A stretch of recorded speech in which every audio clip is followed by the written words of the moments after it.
এই দেখো দেখো, জাতীয় সংসদ ভবন। জাতীয় সংসদ ভবনে 5-6 তারিখে হচ্ছে গিয়া জনগণের ঢোকার অনুমতি ছিল, মানে জনগণের নিজেই অনুমতি নিয়ে নিছে।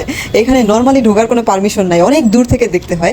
কিন্তু জাতি যখনই এখানে ঢোকার সুযোগ পেয়েছে, তখন এটার গিলা কলিজা কোন জায়গায়, কোন ইট পাথরের মধ্যে গিলা কলিজা আছে না না আছে, এটা সব কিছু খুঁটিয়ে খুঁটিয়ে দেখা লাগবে। এখানের এই পানিতে লেকে পানিতে গোসল করা লাগবে, মানে স্পিকারের টেবিলে বসা লাগবে, ওখানে বসে ছবি তোলা লাগবে এবং পোস্ট করা লাগবে। এইগুলা মানে হচ্ছে গিয়া, মানে এইগুলা না করলে তো আসলে বাঙালি বলা যাবে না তাকে। তো হচ্ছে এক নজর দেখার জন্য ঢাকা শহরে মনে হয় যে এমন কোনো মানুষ নাই যারা সংসদ ভবনে আসে নাই।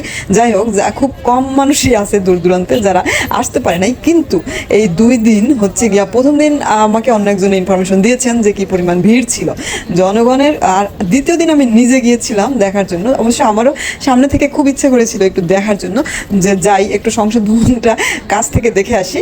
সবসময় দূর থেকে দেখি, অনেক দূর থেকে।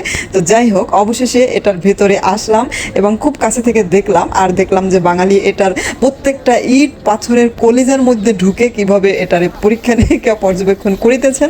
যাই হোক, অবশেষে সব কিছু মিলাইয়া আলহামদুলিল্লাহ ভালোভাবে দেখে নিলাম। এটা না দেখলে একটু মনের ভিতরে থাকতো যে এটা দেখা হলো না। তো বেশ, স্বাধীন হওয়ার সাথে সাথে সভ্য হওয়াটাও অনেক বেশি ইম্পর্ট্যান্ট। আমরা একটু সভ্যতাও অর্জন করি। Thank you so much. আল্লাহ হাফেজ, বাই বাই, টাটা।